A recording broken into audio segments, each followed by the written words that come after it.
पुढचा आपण सन्मान करत आहोत महाराष्ट्राच्या मातीत शौर्य, स्वाभिमान आणि पराक्रमाची परंपरा जिवंत ठेवणारी कला म्हणजे पोवाडा. छत्रपती शिवाजी महाराज, छत्रपती संभाजी महाराज क्रांतिकारक आणि समाज सुधारकांच्या कार्याचा जागर करणारी ही शाहिरी परंपरा आजही आपल्या संस्कृतीचा अभिमान आहे. या समृद्ध शाहिरी परंपरेचे समर्थ वाहक आपल्या बुलंद आवाजाने, प्रभावी शब्दफेकीने आणि जोशपूर्ण सादरी करणारे, महाराष्ट्रातील लाखो रसिकांच्या मनात स्थान निर्माण करणारे एक नाव म्हणजे शाहीर सुरेश जाधव. शाहीर सुरेश जाधव यांनी अनेक वर्ष पोवाडा, शाहिरी आणि लोकजागृतीच्या माध्यमातून महाराष्ट्राच्या इतिहासाचा आणि सांस्कृतिक वारशाचा प्रसार केलेला आहे. त्यांच्या प्रत्येक सादरीकरणात इतिहासाचं जिवंत दर्शन, पराक्रमाचा अभिमान आणि समाज प्रबोधनाचा संदेश अनुभवायला मिळतो. दमदार आवाज अशा या शाहिरी परंपरेचं जतन करणारे पोवाडा कलेचे समर्थ प्रतिनिधी आदरणीय शाहीर सुरेशजी जाधव यांना आज टाळ्यांच्या कडकडाटामध्ये सन्मानित करत आहोत. कृपया आपण त्याचा सत्कार करावा ही विनंती. पाहुण्याने छोटीशी आणि अजून एका अतिशय उत्तुंग व्यक्तिमत्वाचं इथं आगमन झालेलं आहे. आपल्या सर्वांच्या परिचयाचे लोकप्रिय नेते, केंद्रीय सामाजिक न्याय मंत्री माननीय रामदासजी आठवले साहेब, आपलं मनपूर्वक स्वागत. त्याचबरोबर नवीनचे उपमहापौर मान्य परशुरामजी वाडेकर साहेब, आपलंही इथं आगमन शुभारंभ झाले. आपलंही मनपूर्वक आम्ही हार्दिक स्वागत करीत आहोत. मी माननीय आठवले साहेबांना विनंती करतो की शाहिरी परंपरेचा पुरस्कार आपण प्रदान करावा. शाहीर सुरेशजी जाधव जोरदार टाळ्यांनी स्वागत करूया.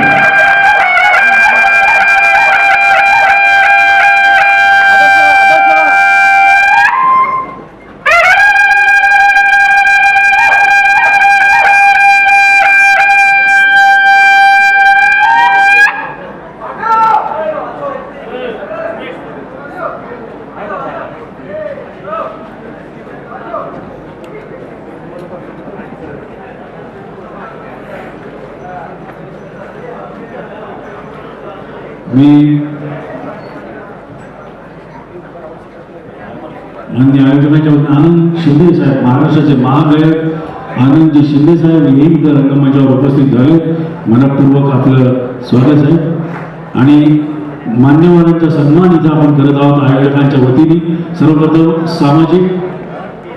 सामाजिक न्याय मंत्री, केंद्रीय सामाजिक न्याय मंत्री रामदासजी आठवले साहेब यांचा सन्मान आपण सत्कार आपण करणार आहोत.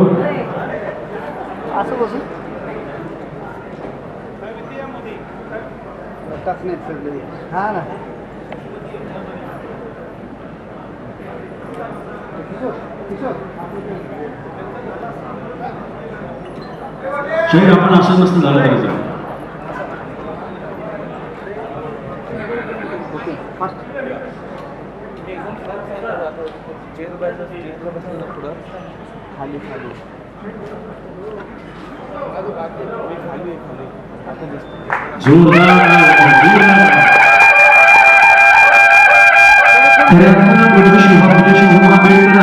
विचारांची ज्यांना म्हटलं जातं संसदेमध्ये बहुजनांचा आवाज बुलंद करणारा खऱ्या बहुजनांचा नेता ज्यांना म्हटलं जातं असं नाव म्हणजे आदरणीय रामदासजी आठवले साहेब यांच्यासाठी जोरदार टाळ्या सगळ्यांच्या झाल्या पाहिजेत. संसदेत सुद्धा जय भीम म्हणणारा आपला सगळ्यांचा लाडका नेता म्हणून त्यांच्याकडे पाहिलं जातं. आदरणीय साहेब या ठिकाणी आपलं मनोगत व्यक्त करतायत.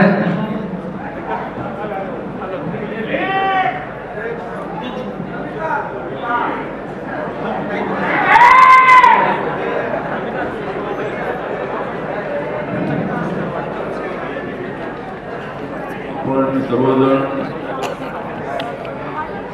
आनंद शिंदे, आदर शिंदे यांच्या निमंत्रणावरून आज या ठिकाणी ज्या प्रल्हाद शिंदेचा एक अत्यंत सुंदर आवाज होता.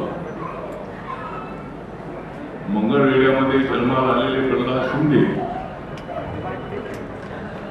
यांनी या क्षेत्रामध्ये अनेकांचे बंद केले होते धंदे.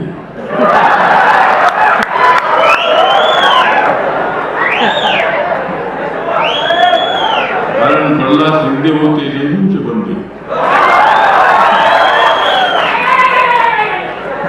आणि आनंद शिंदे आहे माझे गुरु पौर्णिमेच्या निमित्ताने आज मला झालेला आहे आनंद, आज मला झालेला आहे आनंद, कारण प्रल्हाद शिंदे यांचा मुलगा आहे आनंद. तर शाहिरी जी आहे ती शाहिरी आणि संगीत माणसाचं मन आनंदी करण्यासाठी संगीताची नितांत आवश्यकता असते. संगीत जे असते ते संगीत माणसाला उत्स्फूर्त बनवतो. आणि मी प्रल्हाद शिंदेची गाणी ऐकली नसती तर कदाचित केंद्रामध्ये मी मंत्री होऊ शकत नव्हतो.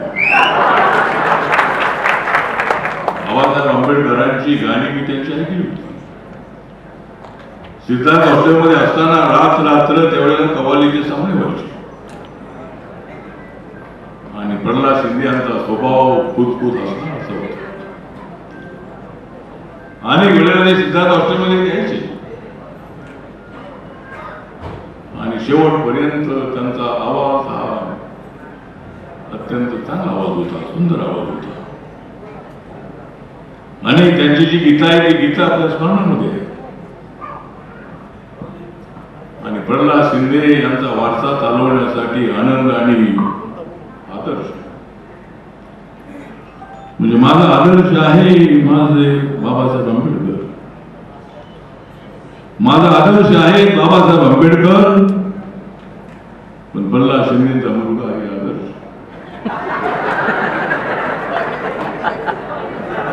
या कुटुंबाचा सर्वांनी हे सगळं शिंदे कुटुंब असं आहे की गाण्यामध्ये कुटुंब उडालं अशा पद्धतीचे कुटुंब. म्हणजे जसं पाण्यामध्ये माणूस बुडतो पण जो लवकर येतो तो संगीत ऐकतो. खाली गेला की त्याला संगीत ऐकू येत.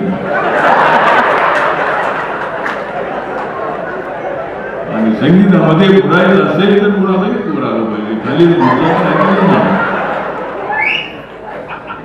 त्यामुळे संगीत आम्हाला बाबासाहेब आंबेडकरांची चळवळ जी आहे ती चळवळ ही संगीतकारांनी शाहिरांनी पुढे.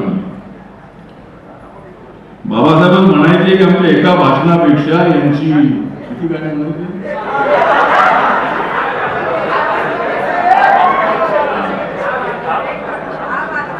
बाबासाहेब म्हणायचे की आमचं एक भाषण आमची 10 भाषणं आणि यांचं एक गाणं. आमची 10 भाषणं आणि यांचं एक गाणं. म्हणून बाबासाहेब आंबेडकर आहेत आमचं खनून गाणं. आम्ही सर्वजण बाबासाहेब आंबेडकरांच्या चळवळीमध्ये मुरलेले लोक आहोत. ज्यांना टीका करायची अशी त्यांना करू द्या, पण फसवायची कशी या पट्ट्याकडून शिका. माणसं बोलत असतात त्याचं काय दोन कोणी पण करू शकत नाही. बोलत नाही माणसाने, तोंड नाही तर बोललंच पाहिजे, जर बोललंच नाही तर तोंड कसं काय बोलायचं ते मनाने ठरवलं पाहिजे. लोक बोलत असतात, कोण काय बोलतं तिकडे मी लक्ष देत नाही. माझं आणि कुठे असलो तरी जय हिंद आवाज बुलंद करतो मी. पार्लमेंटमध्ये प्रत्येक भाषणामध्ये जय हिंद म्हणत असतो. आणि परवा भाषण करताना मी सांगितलं की जय भीम के नारे पे खून बहे तो बहने दो, लाठी को भी खाएंगे फिर जागे जाएंगे, अशा घोषणा पॅन्थरच्या काळात आम्ही देत होतो. आम्ही पोलिसांना हायरही करत होतो आणि आम्ही जास्त आगाऊपणा केला की पोलीस लाठीमार करत होते. आम्ही त्यांच्यावर दगड मारले की पोलीस लाठीमार करत होतो. आम्ही विचार करत होतो की आम्ही त्यांना दगड मारलेला आहे तर त्यांची एक लाठी खाली करू. पोलिसांनी वरती लाठीमार केल्यानंतर त्यांना काढून टाकले. लॉ अँड ऑर्डर मेंटेन करण्यासाठी पोलीस असतात त्या ठिकाणी.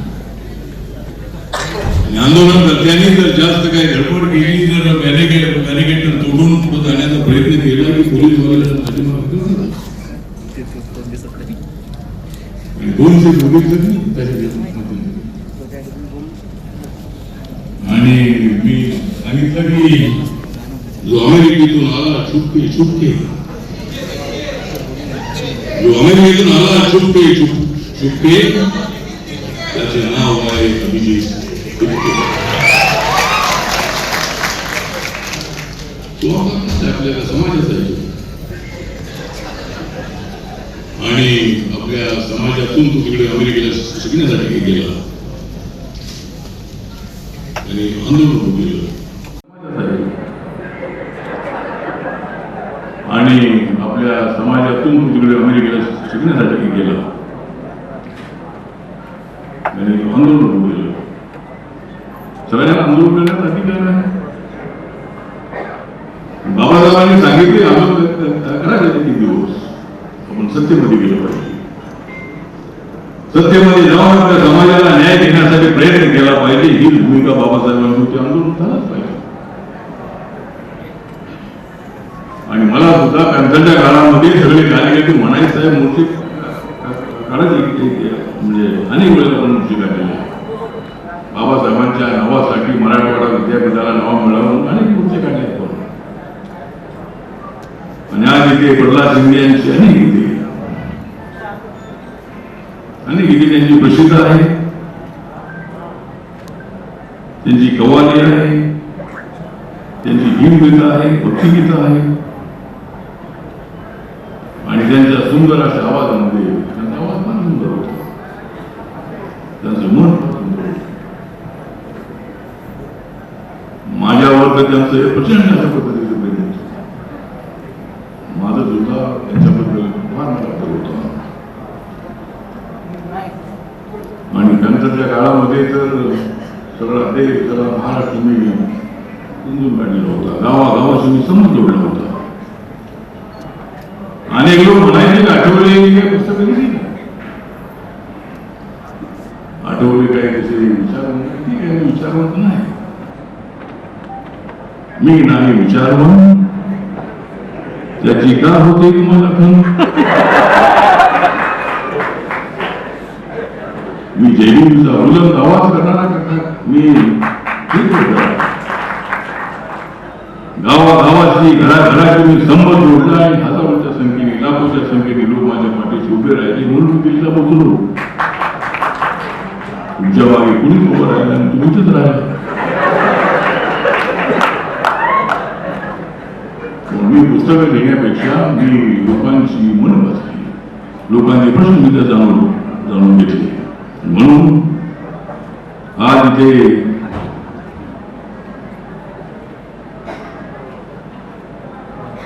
चढता सूरज धीरे धीरे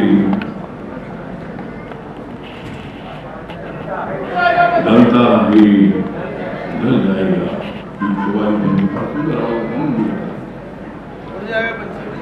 आनंदच्या कार्यक्रमाला तर लोक भरपूर असतात, माझ्या सगळं लोक असतात.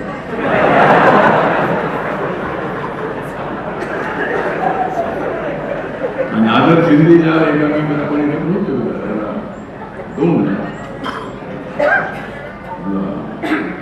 आदरच्या कार्यक्रमाला सुद्धा अनेक लोक असतात.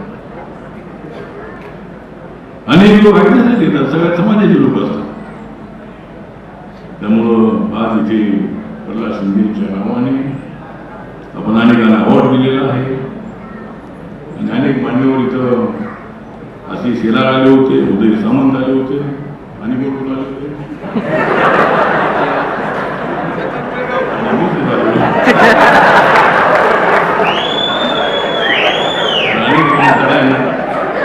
आणि आपला कार्यक्रम या ठिकाणी सुरू आहे. मला करायचं आहे.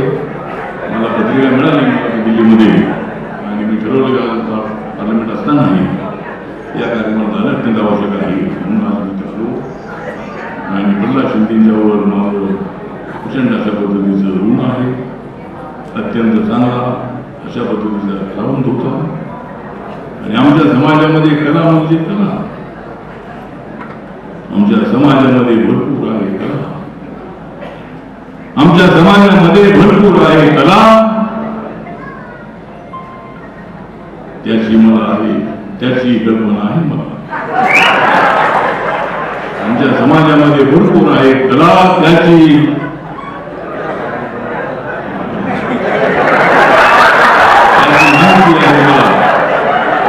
त्याची माहिती आहे मला. गाणे कशी ऐकायची ती माहिती आहे तुला, गाणे कशी आहे कोणाची ऐकायची माहिती आहे तुला. आणि मी मजबूत करणार आहे माझ्या बाबासाहेबांची शिला.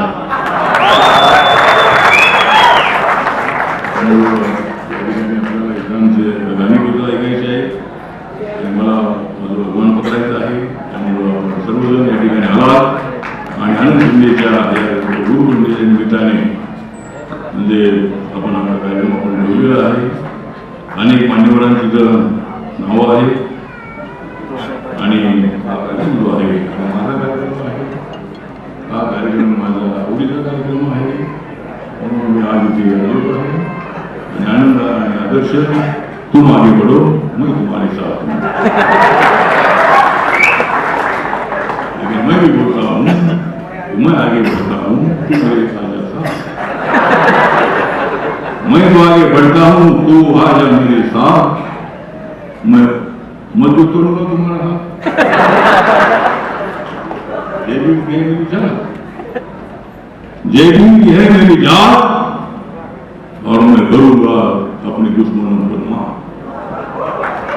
म्हणून आपल्या सगळ्यांचा एक आभार. नमो बुद्धाय. जय भीम, जय भारत, जय महाराष्ट्र, जय प्रल्हाद शिंदे. आदरणीय सर म्हणजे खऱ्या अर्थानं हजरजबाबी शिरकर्मी आणि हजरजबाबी नेता. मी साहेबांसाठी फक्त एवढंच म्हणेन की ज्यांनी आपल्या खंबीर आणि कणखर नेतृत्वात ज्यांनी